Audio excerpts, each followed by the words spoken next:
어떤 말은 옳았지만 미움받았고 어떤 태도는 정직했지만 외면당했습니다. 사람들은 종종 진실이 아니라 자신을 불편하게 만든 사람을 탓하니까요. 누군가가 분명히 틀렸을 때 우리는 그 사실을 조심스레 지적해야 할까요? 아니면 조용히 모른 척하고 넘어가야 할까요? 많은 사람들은 두 번째를 택합니다. 왜냐하면 첫 번째를 택한 순간 대화는 토론이 아니라 감정이 되기 때문이에요. 소크라테스는 이 지점을 날카롭게 꿰뚫었습니다. 토론이 끝나면 패자는 중상모략을 하기 마련이다. 패자는 논리적으로 밀린 사람이 아닙니다. 스스로가 자기 신념을 지킬 수 없음을 느껴버린 사람이에요. 그 깨달음은 고통스럽습니다. 그래서 사람들은 진실보다 그 진실을 말한 사람을 공격하죠. 정답을 말했는데 그 순간 공기가 싸해졌던 적 있으신가요? 당신은 틀린 게 없었지만 그 자리를 망친 사람처럼 느껴지죠. 마치 누군가의 체면을 짓밟은 듯한 분위기. 그건 당신의 말이 틀려서가 아니라 그 말이 누군가의 자기 방어를 무너뜨렸기 때문이에요. 진실은 종종 불편합니다. 사람들은 정답을 듣고 싶은 게 아니라 자신이 맞다고 느끼고 싶은 거예요. 그래서 토론은 진실을 찾는 장이 아니라 자존심을 지키는 싸움으로 바뀌곤 하죠. 소크라테스는 진리를 향한 질문을 던졌지만 그 질문들은 많은 사람들에게 상처처럼 느껴졌어요. 왜냐하면 그가 공격하지 않았음에도 그의 말은 내면 깊숙한 모순을 비추었기 때문이죠. 당신도 아마 그런 경험이 있을 거예요. 정직하게 말했는데 오히려 비난을 받았던 순간들. 그때 사람들은 말합니다. 그 말투는 좀 예의가 없었어. 꼭 그렇게까지 말해야 했어? 그러면서 당신의 말이 아니라 당신의 존재를 공격하기 시작해요. 그게 바로 중상모략입니다. 사실이 틀리지 않았을 때 사람들은 그 말을 덜어내는 대신 그 사람을 깎아내리죠.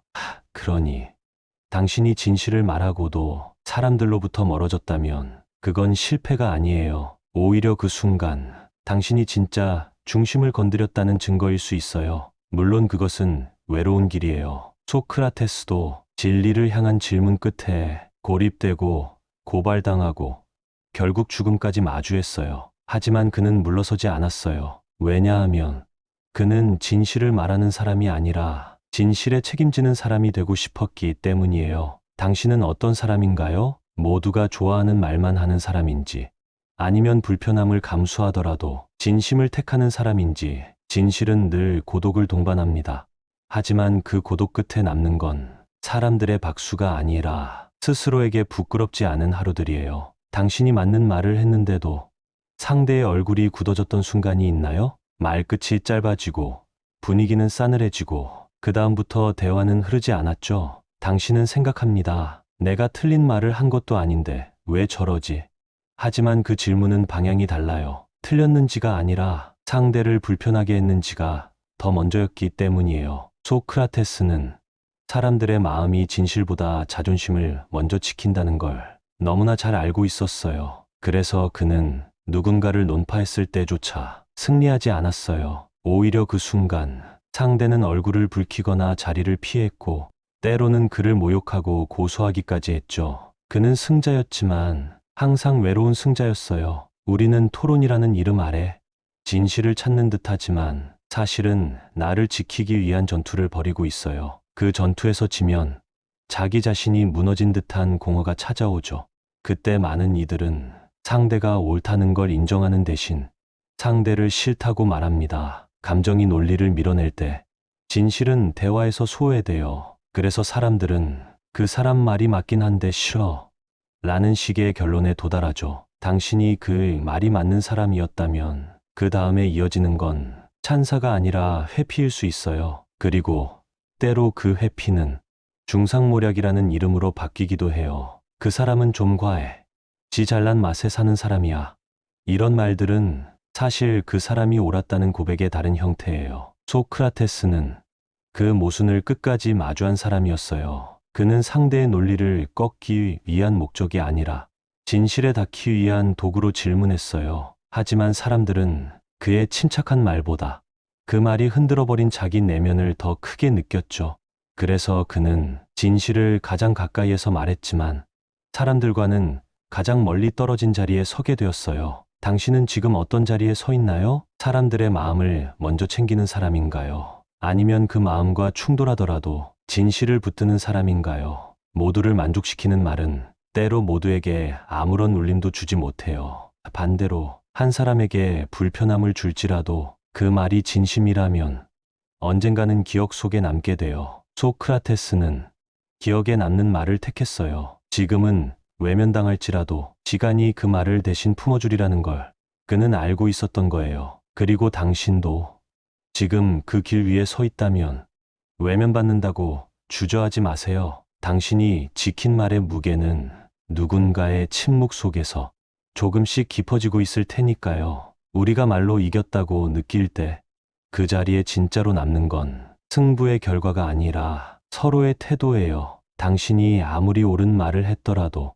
그 말을 전하는 방식이 상대의 마음을 닫게 만들었다면 그 대화는 끝난 거예요. 소크라테스는 늘 질문으로 상대를 이끌었어요. 그는 가르치지 않았고 몰아붙이지 않았어요. 그는 대답이 아닌 자각을 유도했어요. 하지만 그럼에도 불구하고 사람들은 그와의 대화 끝에 불편함을 느꼈고 때로는 모욕감을 느꼈죠. 왜냐하면 그의 태도는 언제나 흔들리지 않았기 때문이에요. 그 흔들리지 않음은 상대에게 나는 방금 밀렸다는 느낌을 줘요. 사람은 자기가 밀렸다고 느끼는 순간 상대를 향한 존경 대신 저항을 선택하곤 하죠.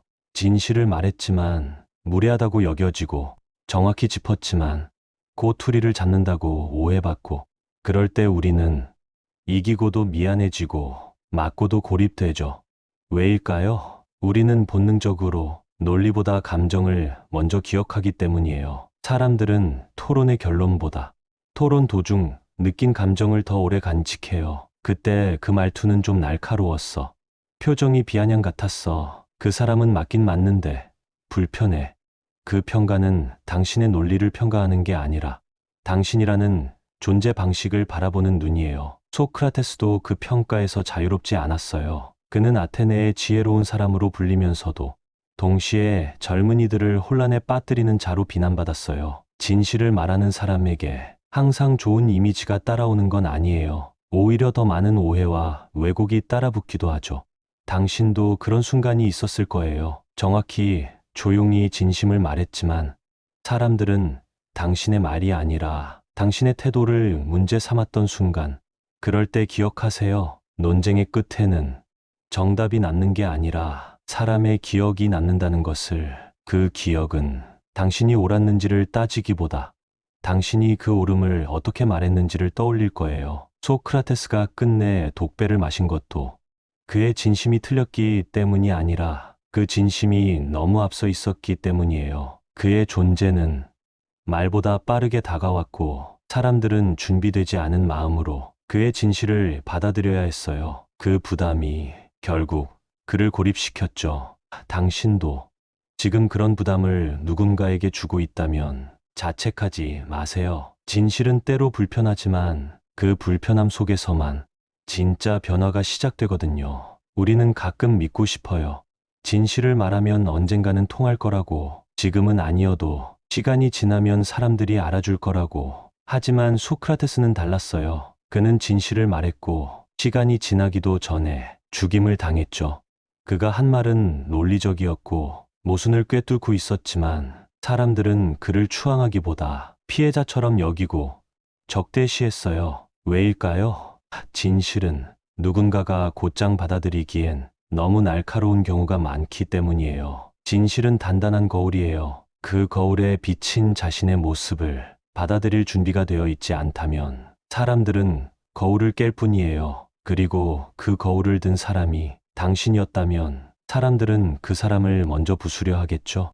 소크라테스는 진실을 말하면서 사람들에게 수치를 안겨주려 한 게 아니었어요. 그는 다만 각자 안에 있는 모순을 비추어주고 싶었던 거예요. 하지만 사람들은 그 진심을 헤아리기보다 자신이 느낀 수치심을 상대의 공격으로 받아들였죠. 그래서 진실은 자주 외면받습니다. 정답을 말하는 사람보다 기분을 맞추는 사람이 더 많은 인기를 얻어요. 당신이 말한 것이 아무리 옳아도 상대가 느낀 감정이 부정적이었다면 그 진실은 공격으로 받아들여질 거예요. 그리고 그 뒤에 남는 건 이상하게도 중상이에요. 그 사람은 너무 직설적이야. 꼭 그런 식으로 사람을 가르치려 들어. 말은 맞는데 너무 이기적이야. 이 말들은 당신의 논리를 평가하는 것이 아니라 당신의 존재 자체를 눌러버리는 장치가 되어. 소크라테스가 죽은 뒤 사람들은 뒤늦게 말했어요. 그는 옳았고 우리는 그걸 감당하지 못했다. 그 말은 슬픈 고백이에요. 진실은 자주 그 진실이 사라진 뒤에야 진실로 받아들여진다는 것. 당신도 지금 그런 시간을 지나고 있을 수 있어요. 누군가는 당신을 오해하고 있고 또 누군가는 당신의 말을 감정으로 덮고 있을 거예요. 하지만 스스로에게 묻는다면 당신은 말했을 거예요. 나는 틀린 말을 한 게 아니야. 나는 해치려 한 게 아니라 진심을 말한 거야.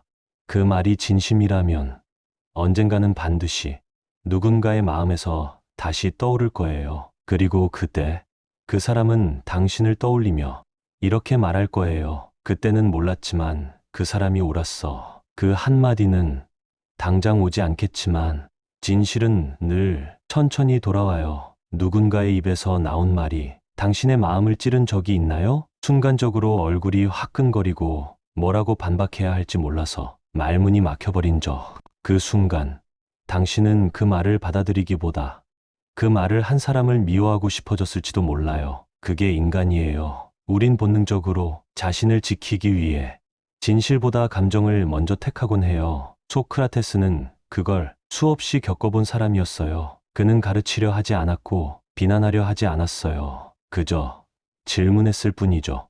당신이 그렇게 믿는 이유는 무엇인가요? 그 생각은 어디서 비롯된 건가요? 하지만 그 질문은 사람들의 마음을 흔들었어요. 왜냐하면 그 질문에 답할 준비가 되어 있지 않았기 때문이에요. 진실은 그렇게 사람을 불편하게 만들어요. 그 불편함이 정직하게 작동하면 사람은 자기 자신을 돌아보게 되지만 그 불편함이 감정으로 튀어오르면 사람은 먼저 말한 사람을 향해 돌을 던지게 되죠. 그래서 진실을 말한 사람은 항상 고독을 감내해야 해요. 그 고독은 억울함과는 다릅니다. 억울함은 오해받았다는 감정이지만 진실의 고독은 알면서도 감내해야 하는 침묵이에요. 당신이 지금 그 침묵의 자리에 있다면 당신은 혼자인 것 같지만 사실은 가장 중심에 서 있는 거예요. 사람들은 중심에 선 사람을 불편하게 여겨요. 그 불편함은 때로 거리를 만들고 그 거리는 때로 모욕을 낳기도 하죠. 소크라테스는 그 거리를 무너뜨리려 하지 않았어요. 오히려 그 침묵 속에서 스스로를 지켜냈죠. 그가 질문을 멈추지 않았던 이유는 대답을 끌어내기 위함이 아니라 사람 스스로 자기 내면을 비추게 하기 위함이었어요. 그건 시간도 필요하고 고통도 따르는 일이었죠. 그러니 지금 당신이 누군가의 분노와 거리를 경험하고 있다면 그걸 실패라고 여기지 마세요. 당신은 지금 진실의 중심에 가까이 가고 있는 중이에요. 사람들은 당장은 인정하지 않지만 그 말의 파장은 조용히 내면 깊숙이 남아요. 그리고 언젠가 그 침묵을 지나온 사람들이 당신에게 다가와 이렇게 말할 거예요. 그땐 미처 몰랐어요. 하지만 그 말이 내 안에서 오래 남았어요. 그 말은 칭찬이 아니에요. 그건 오랜 시간의 침묵을 견딘 자만이 얻을 수 있는 명예예요. 진실을 말했는데도 마음 한편이 씁쓸했던 적이 있나요? 정확히 지적했지만 상대가 고맙다기보다 서운해하는 눈빛을 보일 때, 그럴 땐 내가 틀린 말을 한 건 아닌데 하는 억울함이 마음 한가운데에 남아요. 소크라테스는 그 마음을 누구보다 잘 아는 사람이었어요. 그는 늘 옳은 말을 했고 그 말들은 철학이 되었지만 그 순간엔 많은 이들에게 껄끄러운 존재였죠. 사람들은 그의 말을 두려워했어요. 말이 무서웠던 게 아니라 그 말이 자신 안의 허점을 비추었기 때문이에요. 하지만 소크라테스는 그 두려움을 이용하지 않았어요. 그는 상대를 이기기 위해 말한 것이 아니라 진실이란 무엇인지 함께 탐구하고자 했어요. 그가 끝없이 질문을 던진 이유도 지적이 아니라 동행이었죠. 그러나 그 진심은 많이 오해받았어요. 그를 두고 사람들은 말했습니다. 남을 논리로 밀어붙이는 사람, 불편함만 주는 철학자, 그리고 결국 그는 가장 고결한 방식으로 그 오해를 받아들이며 세상을 떠났어요. 이건 무엇을 말할까요? 옳은 말을 했다는 사실만으로는 당신이 옳은 사람이 되지 않는다는 것. 그 말을 어떻게 했는지, 누구를 향해 했는지, 무엇을 품고 했는지가 더 오래 사람들의 마음에 남는다는 것. 당신이 누군가에게 한 말이 정확했더라도 그 사람이 외면했다면 혹시 말의 진심이 닿지 않았던 건 아닌지 한 번쯤 되돌아볼 필요가 있어요. 소크라테스는 상대를 무너뜨리는데 관심이 없었어요. 그는 상대가 스스로 무너질 때까지 기다릴 줄 아는 사람이었죠. 기다림, 그건 진실을 말하는 자가 갖춰야 할 가장 조용한 무기예요. 당신이 지금 정직하게 말한 후 고요한 거리를 경험하고 있다면 그 거리를 억지로 좁히려 하지 마세요. 사람은 정답이 주는 감정보다 관계가 주는 온기를 더 오래 기억해요. 그래서 진실을 말하는 일은 언제나 사랑과 함께 가야 해요. 그 사랑이 없다면 진실은 공격처럼 들릴 수 있어요. 소크라테스의 진실이 시간이 지나 철학이 된 이유는 그가 말을 남긴 것이 아니라 그 말 뒤에 사랑을 품었기 때문이에요. 진실이란 건 당장 알아듣게 만드는 게 아니라 시간이 지나도 잊히지 않게 하는 것이니까요. 당신은 분명 상대를 바꾸기 위해 말한 것이 아니었어요. 더 나아지길 바라는 마음, 어디까지나 서로를 위한 말이라고 믿었죠. 그런데 그 말이 돌아온 건 감사도 수긍도 아닌 차가운 침묵과 거리감이었어요. 왜 진심으로 말한 말이 상처로 남는 걸까요? 소크라테스는 그 질문 앞에 가장 오래 서 있었던 사람입니다. 그는 누군가를 고치기 위해 말하지 않았어요. 그저 그 사람이 스스로 묻게 만들기 위해 말했을 뿐이었죠. 하지만 그 말은 때때로 상대를 불편하게 만들었고 오해와 반발을 낳았어요. 왜냐하면 사람들은 진심보다 감정을 먼저 듣기 때문이에요. 당신의 말이 아무리 정확하고 진심이었다 해도 상대의 내면이 아직 그 진실을 받아들일 준비가 되어 있지 않았다면 그 말은 칼처럼 느껴지기도 하죠. 그리고 사람은 자신을 찌른 칼보다 그 칼을 쥐고 있던 손을 먼저 원망합니다. 소크라테스는 그 비난을 감당해야 했습니다. 진실을 말한 대가로 소중한 사람들과의 거리, 도시 전체의 오해, 그리고 결국은 죽음이라는 대가까지요. 그렇다고 그가 침묵을 택했을까요? 아니요. 그는 침묵하지 않았습니다. 왜냐하면 그 말이 누군가에겐 상처였을지라도 또 다른 누군가에겐 일생을 바꾸는 시작이 될 수 있다는 걸 그는 알고 있었기 때문입니다.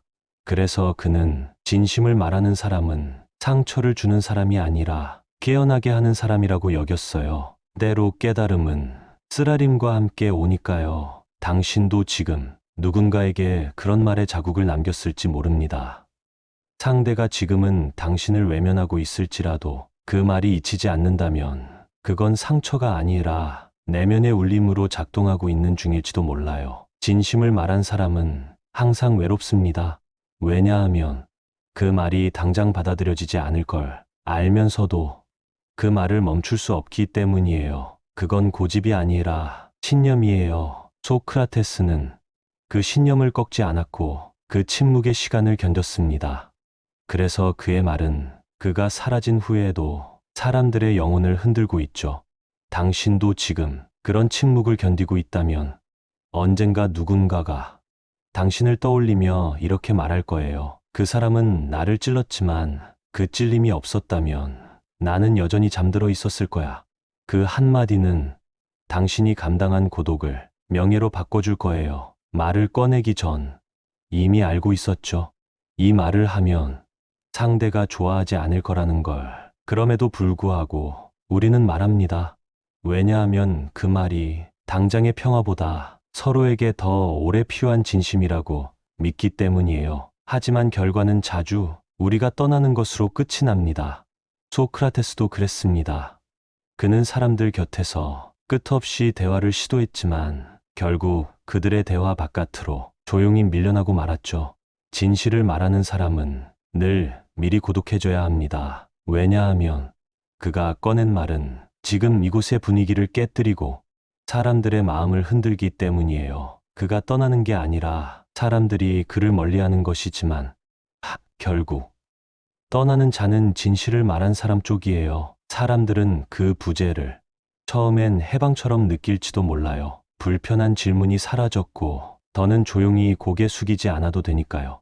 하지만 시간이 지나면 그 빈자리가 말하기 시작해요. 그 사람, 내게 틀렸다고 말했지만 거짓은 아니었어. 소크라테스는 그 자리를 떠난 뒤에야 사람들의 마음속에 남게 되었어요. 말은 공간을 차지하지 않지만 진심으로 말해진 말은 공기처럼 스며들어 그 자리를 기억하게 만듭니다. 당신도 지금 어떤 자리에서 조용히 밀려났을지 몰라요. 어쩌면 말을 너무 정직하게 꺼냈기 때문에 사람들이 피했는지도 몰라요. 하지만 그 부재는 진심이 지나간 자리에서만 남는 흔적이에요. 가벼운 말은 사라지고 나면 아무도 기억하지 않아요. 진짜 말은 그 자리에 없을 때 더 크게 울려요. 진실을 말한 사람이 미리 떠나는 이유는 그가 옳았기 때문이 아니라 그가 앞서 있었기 때문이에요. 소크라테스는 말의 무게를 알았기에 말을 남기고 자리를 떠날 준비도 함께 했던 사람이에요. 그는 자신이 떠난 뒤 사람들이 그 말을 다시 곱씹을 거라는 걸 믿었어요. 그 믿음은 지금까지도 이어져 있어요. 당신도 누군가의 마음 속에 지금은 불편하지만 결국은 남을 말 하나를 남겼다면 이미 충분한 일을 한 겁니다. 진실을 말한 사람은 언제나 조금 먼저 자리를 비워야 하는 법이니까요. 진실은 때로 가장 부드러운 말로도 가장 날카로운 상처를 남깁니다. 왜냐하면 그 말은 단순한 정보가 아니라 누군가의 믿음, 누군가의 자존심, 누군가가 오래 지켜온 세계를 흔들어 놓기 때문이에요. 소크라테스는 그 세계를 무너뜨리려 한 적이 없었어요. 그는 늘 스스로 보게 만들기 위해 말했죠. 하지만 사람들은 그가 비추는 거울을 견디지 못했어요. 그래서 진실이 전해진 자리에 가장 먼저 도착하는 건 이해나 수긍이 아니라 분노입니다. 사람들은 말합니다. 왜 굳이 그런 얘기를 하지? 지금 분위기 보면서 말할 수 없나? 맞는 말이긴 한데 기분 나쁘게 말하더라. 그 말들 안에는 단순한 불쾌감보다 더 깊은 감정이 숨어 있어요. 나는 지금 무너지는 중이다. 나는 나를 잃을지도 모른다. 그 두려움이 분노라는 얼굴로 나오는 거예요. 그 순간 사람은 자기 자신을 보호하려 진실을 말한 사람을 먼저 공격합니다. 그게 바로 소크라테스가 말한 패자의 중상모략이에요. 논리에서 졌기 때문이 아니에요. 그가 말한 것에 대해 내 마음이 감당할 준비가 안 되어 있었기 때문에 당신이 지금 그 중상 속에 있다면 혹은 당신의 말이 누군가의 분노를 부르고 있다면 기억하세요. 그 분노는 당신이 틀렸기 때문이 아니라 당신이 너무 정확히 말했기 때문에 생긴 거예요. 분노는 사실 슬픔이 흘러가지 못할 때 쌓이는 감정이에요. 사람은 자신이 붙잡고 있던 것이 흔들릴 때 슬퍼할 수 있어야 해요. 하지만 많은 이들은 그 슬픔 대신 분노를 선택하죠. 슬픔은 자신을 무너뜨리지만 분노는 상대를 무너뜨릴 수 있으니까요. 그래서 진실을 말한 사람은 슬픔을 건드리고도 그 대가로 분노를 받는 사람입니다. 소크라테스는 그 모든 감정을 말없이 받아들였어요. 그는 자신이 말한 진실이 당장은 받아들여지지 않으리라는 걸 알고 있었어요. 그리고 그 말이 불러올 분노조차 진실의 여정 일부로 받아들였죠. 당신도 지금 그 여정을 걷고 있다면 상대의 분노를 당신의 실패로 오해하지 마세요. 그건 오히려 당신의 말이 누군가의 내면을 진짜로 건드렸다는 증거니까요. 사람들은 기억합니다. 자신을 웃게 해준 사람보다는 자신을 멈춰 세운 말을 더 오래 기억하죠. 그 말이 아팠더라도, 그 말이 불편했더라도, 그 말이 삶의 결을 바꿨다면 결국 그 말은 잊히지 않아요. 소크라테스는 자신의 말이 당대에는 받아들여지지 않으리란 걸 알았어요. 그래도 그는 멈추지 않았어요. 왜냐하면 말은 지금을 위해서만 존재하지 않기 때문이었죠. 진실한 말은 현재를 흔들고 미래를 움직여요. 그래서 어떤 말은 지금 당장은 거절당하고 오해받고 심지어 미움을 사지만 시간이 지난 뒤 그 말이 삶을 바꿔놓았다는 걸 조용히 깨닫게 됩니다. 당신이 지금 하고 있는 말이 그런 말이라면 당신은 이미 진실을 말하는 사람의 길 위에 서 있는 거예요. 그 길은 종종 박수보다 침묵이 많고 칭찬보다 비난이 더 앞서요. 하지만 시간이 흐르면 사람들은 점점 말의 내용보다 그 말이 나올 수밖에 없었던 그 사람의 태도를 기억하게 돼요. 소크라테스는 말을 잘하는 사람이 아니라 말을 견뎌낸 사람으로 기억돼요. 그가 견뎌낸 말은 논쟁의 기술이 아니라 자기 자신에게 부끄럽지 않기 위한 말이었죠. 진짜 명예는 누가 박수를 쳐주느냐가 아니라 누가 당신을 다시 떠올리느냐에 달려 있어요. 그 말이 사라지고 난 뒤에도 누군가의 마음속에 남아 새로운 질문을 꺼내게 만든다면 그 말은 실패하지 않은 거예요. 당신이 지금 견디고 있는 그 말, 누군가는 잊은 것 같지만 사실은 아직도 가슴 어딘가에 남아 천천히 일을 하고 있을 거예요. 그러니 침묵을 두려워하지 마세요. 진실을 말하는 사람은 언제나 당장보다 오래를 선택하는 사람이니까요. 당신의 말이 지금은 외면당해도 그 말이 진심이었다면 언젠가 누군가의 삶 속에서 다시 살아날 거예요. 그리고 그때 당신은 이렇게 말할 수 있을 거예요. 그 말을 견뎠던 시간은 결코 헛되지 않았다. 그것이면 충분합니다.